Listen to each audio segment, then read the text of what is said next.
Ukraine has taken the war deeper into Russia than ever before. Warehouses burn, refineries are struck, and even powerful figures around Vladimir Putin are feeling the pressure. But one story goes far beyond explosions tonight. Tonight, we follow a chain of events stretching from distant Russian industrial cities to the Kremlin itself. It involves drones, billion-dollar businesses, oligarchs, Chechen power brokers, and a widening battle over Russia's economy tonight. The latest flashpoint is Salavat, roughly 1,200 kilometers inside Russia. Ukrainian drones reportedly reached industrial areas there, while Russian officials claimed dozens were intercepted and emergency helicopters rushed toward the fires as the fires spread. One target was linked to Wildberries, Russia's enormous online marketplace. Its warehouses have repeatedly been hit by fires or strikes, and each incident raises the same question: why does this company matter so much inside Russia? Wildberries is far more than an online store. It connects millions of customers, sellers, warehouses, deliveries, payments, and increasingly financial services that makes disruption painful not only for the company, but for businesses across Russia under mounting pressure. The deeper story began in 2024, when a corporate merger suddenly became a political power struggle. Wildberries announced plans to combine with Rus Group, an advertising giant linked to billionaire Suleiman Karamov across Russia. The proposed deal immediately raised eyebrows because Wildberries was vastly larger than another. Shock followed. Founder Tatyana Kim announced her divorce from Vladislav Bakalchuk, her husband and longtime business partner, within weeks. Bakalchuk rejected the merger and sought support from Ramzan Kadyrov. The powerful Chechen leader Kadyrov publicly portrayed the deal as a hostile takeover and promised to protect what he considered legitimate interests amid growing tensions. Then everything exploded in September 2024. Bakalchuk and associates attempted to enter Wildberries' headquarters in Moscow. Gunfire followed, and 2 security guards were killed. Dozens of people were reportedly arrested in the confrontation. The confrontation transformed a corporate dispute into something much darker. Kadyrov later declared a blood feud against Karamov and others, revealing how deeply Russia's business elite can overlap with political power across the Russian elite. That overlap is crucial in Putin's Russia. Enormous companies may appear commercially independent, but access to wealth, influence, and protection can depend heavily on relationships with the state and powerful insiders behind closed doors. Some analysts outside Russia interpreted the Wildberries dispute as part of a broader redistribution of assets among figures loyal to the Kremlin. Those claims remain contested, but the political connections are impossible to ignore, and state influence. And the Wildberries story did not end there. The company expanded beyond online shopping into finance, offering services that challenged Russia's established banking giants. Once again, political backing became an important part of the story around the Kremlin. Then came an unexpected twist. In February 2026, Kadyrov and Karamov appeared together after a meeting reportedly brokered by Putin. The bitter feud seemed to have been buried, at least publicly, and political influence. Months later, Ukraine's long-range drone campaign began striking Wildberries-linked facilities again. If these attacks continue, the damage could spread from warehouses to sellers, workers, logistics companies, and ordinary Russian consumers, at least publicly.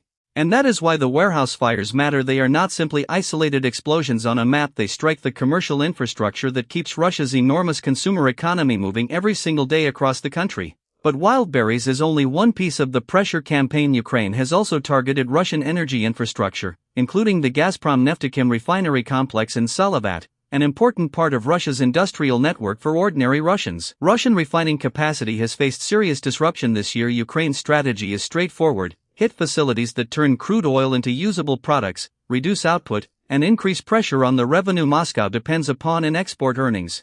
Then came an even more dramatic strike. A Ukrainian drone reportedly reached Tobolsk in the Tyumen region, more than 2,200 kilometers inside Russia, targeting a major petrochemical facility over recent months. The distance alone was extraordinary. The plant produces polymers and other materials used throughout industry. Russian authorities and Ukrainian officials offered competing descriptions of the damage and the facility's military relevance. Far from Ukraine. But the ownership story makes the strike especially intriguing. A small stake in the broader industrial structure was associated with Kirill Shamalov, who was once married to Putin's daughter, according to competing accounts. Shamalov's rapid rise in wealth after joining Putin's family has long attracted scrutiny. The exact mechanisms behind Kremlin-linked fortunes remain difficult to establish, but elite networks are an essential part of understanding Russian power around the Kremlin. Now move west, toward the Black Sea. Ukraine launched a major combined attack on Novorossiysk, a critical Russian port that became increasingly important after the Black Sea Fleet faced mounting danger in Crimea and business circles. The attack reportedly combined drones and sea drones with different missile systems. Ukrainian President Volodymyr Zelensky described a complex operation involving numerous types of domestically produced weapons after Crimea and beyond. Russian officials reported damage, while Ukraine claimed hits on naval vessels and grain infrastructure. The significance was strategic. Novorossiysk has become a vital alternative gateway for Russian shipping and military operations in the operation. Yet one detail stood out: Ukraine apparently avoided major oil and gas infrastructure at the port. That restraint matters because disrupting global energy supplies could create consequences far beyond the battlefield in the Black Sea. Reports indicated that American officials had urged Kyiv to avoid actions that could further destabilize global oil markets, whether temporary or deliberate. The distinction showed how Ukraine's war strategy intersects with international energy politics from the battlefield. Meanwhile, fighting on the ground remains brutal. Footage showed Ukrainian forces attacking a Russian convoy, while Russian crews used heavy weapons in desperate attempts to defend vehicles from approaching drones and energy markets. Large vehicle concentrations are increasingly dangerous. Modern surveillance drones can identify movement quickly, and strike drones can attack targets that once would have been protected simply by distance or camouflage along the roads. The danger is not confined to Ukraine. Romania recently reported destroying Russian-origin Gerberia drones found in or near its maritime economic zone,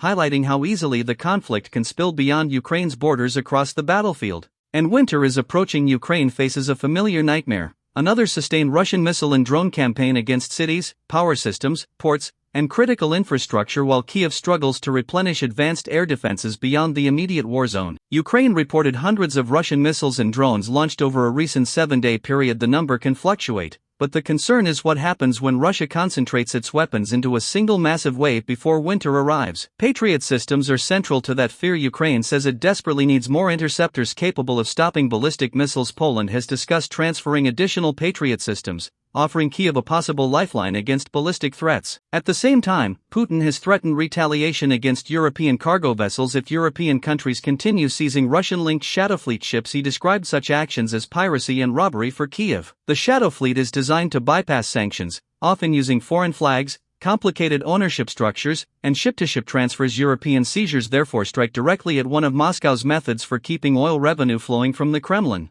Put all of this together, and a bigger picture emerges. Ukraine is trying to move the war beyond the battlefield, targeting logistics, energy, military infrastructure, and the economic networks supporting Russia's war machine through sanctions evasion. The question now is whether Ukraine can sustain this pressure before winter changes the balance. Deep strikes are becoming more ambitious, but every operation requires intelligence, weapons production, launch capacity, and political support. Russia, meanwhile, must defend an enormous territory filled with refineries, warehouses, ports, military sites, and industrial facilities. It cannot protect everything equally at once. For Russia, every successful strike creates a difficult choice: protect the front, defend major cities, guard refineries, secure ports, or shield distant industrial plants. Moscow cannot place advanced air defenses around every valuable target simultaneously. The farther Ukraine reaches, the more resources Russia must spread across its territory. That creates pressure even when individual attacks cause limited damage. For Ukraine, however, deep strikes carry serious risks. Russia can retaliate against Ukrainian infrastructure, ports, power networks, and cities. Escalation can also increase pressure on Kyiv from allies worried about global energy markets. So every successful strike creates a strategic calculation.